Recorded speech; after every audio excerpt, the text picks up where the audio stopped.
Welcome back, Connie. I know. You see, I'm a good dancer, right? I know. You know, one of the things that I've learned, and as you've seen there, Connie making that particular turn, I'm the one who taught her. No, I'm kidding. And we're discussing global dance industry, and I was just going through some statistics, Connie, here. The global dance music, okay? Because dance and music are sort of intertwined, grew by 34% in 2022 to reach a valuation of close to $11.3 billion. Now that's huge. Now I'm thinking in regards to this dance that is attached to dance music, especially for practitioners. In the year 2022, you mentioned earlier on COVID, you're participating in competitions, but post-COVID, every sector was sort of recovering. From your perspective, somebody who's in the dance industry, what change have you seen? Is business growing, or how is it reacting so far? Business is growing because when COVID happened, we all disliked how it forced us to, you know, kind of like stay in isolation. We missed the social scene. One of the things that you can attest is happening so much in Nairobi is that there's social dancing happening, salsa, Latin dances. There are nights dedicated to, you know, how you let loose and, you know, rejuvenate is through dancing, is through a social time spent even maybe in painting and stuff like that. But let me stick to dance. Business has grown because people want to go back to social spaces. We all felt the impact that that period had on us, and we have gone back to anything that can call us to community. So we even like to, you've seen people who like to work out in a community. You don't go after a goal alone sometimes. You go at it with a community, and dance offers that when it comes to, you know, the services it offers. So business is good because people are also looking for ways to find happiness, to rest, to rejuvenate, to meet other people. And that's why the business will continue to grow, the business of dance, the business of music, because people have realized that I want to live a happy life. I will not be on my deathbed having lived a life where I don't remember having fun. I don't remember enjoying myself, meeting other people and all that. So we offer that.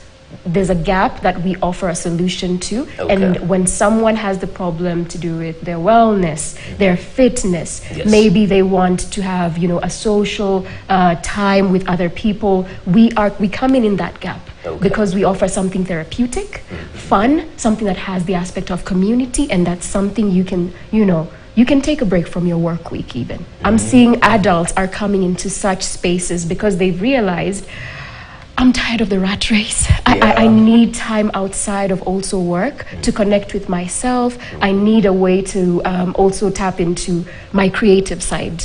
Yes, people are really going back to that. That's incredible. It's very encouraging. Yes. And since you've mentioned the issue of dance and fitness, just reflecting upon the life that we live right now, because a lot of us, we leave home seated, till the office, either park your car or light the matatu, come to the office, seat till evening, then you sit back home and you sit watching news on Netflix, then you sleep. And lifestyle diseases are growing by the day. In terms of coming from somebody who's seen the benefits firsthand of dance, is it something that can be devolved to a personal regimen? Other than, because you're in the business of dance, it would be good for somebody to walk into your outfit and, you know, participate in that. But is there a space for personal responsibility and utilizing dance as a tool of wellness? Yes, there is. I mean, we have the closeness of the internet with us, right? So one of the ways you can do that is get on YouTube, select a dance workout video, put it on your TV, on something that you know you can have there, and dedicate some time every week. You'll realize even when dancing, when working out, you feel more, it's more fun. It doesn't feel like you're also maybe harming yourself with something you don't like yet. You can explore that. And another way you can do that is actually attending some dance fitness classes. So for example, we have yoga in our studio. That's, you know, we are actually in Kawaskari, and we have free yoga classes, anyone who, you know, needed to hear that. But some activities such as yoga, Pilates, Zumba, Those are some places that you can actually tap into becoming more fit, losing weight in a very fun way. You'll feel like you're also loving the process, and you can take it back at home. What you learn at the studio or with others, you can take it back home, because that's how dance is sometimes. You don't have excuses. That's how these arts are. You don't need to be in a fancy place. You don't need to sometimes go rather than to just decide, I want to be a bit more fit, I want to get my heart pumping. So you can choose to simply do a dance workout session at home, tell your kid or your partner, and do it together. And like I've said, you can also go to the pros, you know, like myself and others who are offering this service with their whole heart to you, so that you can engage.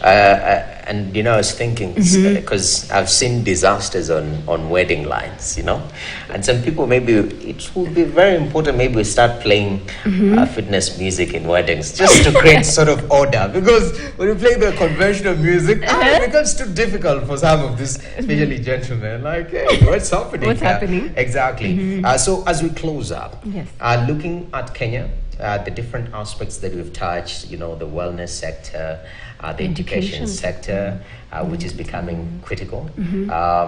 I'm thinking, where is this industry heading?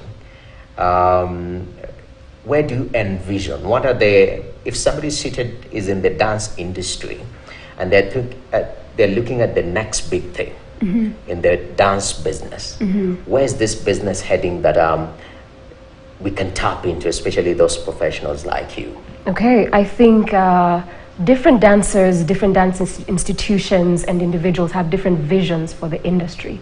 Mine is to see the nurturing of talent, the preservation of dreams, and the collaboration of the dance industry and other industries. We can't do it alone. Just like any other industry, most likely, if there's any industry doing it alone, I feel like they have taken a lot of time, a lot of effort. So we can't do it alone, so we need that collaboration of different industries to come together. And what I mean when I say nurturing talent is that we have seen differently abled and talented people. I mean, look at Kipchoge. His talent is not so much the it's unique, it's in athleticism, right? And there are those who are talented in music and dance and all these things. So if we can, as a country, as a people, think about those people who have the talent that is unconventional, and just believe in them as they believe in themselves, and invest in it to see what it can give back to the world. And the other thing I was saying is the preservation of dreams, because you can have a talent or a dream within you, an ability, something that you can give, and it can give value back to you, but there's that place where people can easily crush your dream with negative comments and questions that are not necessarily questions to make you think, but to question your either your dream or your credibility, or if you want to do this. So I see in the future a place where there is collaboration between the dance industry and other industries, not just in entertainment. I see a place of nurturing talent. Definitely. Because we have talent in Kenya, diverse talent. And the last place is to preserve the dreams of others in this industry. That I agree with you. In Kenya, we have a lot of talent. Connie, I've seen you, you know, you do ballet, and it seems that have to be very lean to do ballet. If, you know, I was on the weighing scale the other day. I'm at that 70 mark. I think my bones are really dense, you know. but for ballet, is there limitations, or it's for everyone? For those of us who are a little bit bigger, because it seems like you have to be really suave and very lean. Oh no! Let me shock you. Ballet is for everyone who wants it. It's not about your weight, height, and all that. Everything. Those are myths we are looking to bust. So it's about, one, if you want it. I mean, is it something you're interested in? Would you take a class? You don't have to be a professional. You don't have to want to be a ballet professional to even try it. You can want it for your own pleasure, to test. I've always wanted to do ballet. How will I look like? How will it work out in a class? Because a lot of dance and movement is also about physics. It's about the center of gravity. It's not so much about what people think. It's about like your weight, your height. And also in the history of dance, there are those things that develop from the origins of the dance. So it is true that in the history of ballet, it was preserved for more lean, tall, and a specific race even of people. But we are breaking those barriers. Like I said, we're nurturing dreams, we're developing talent, and we're collaborating. Definitely. Thank you very much, Connie. Thank you. for your input.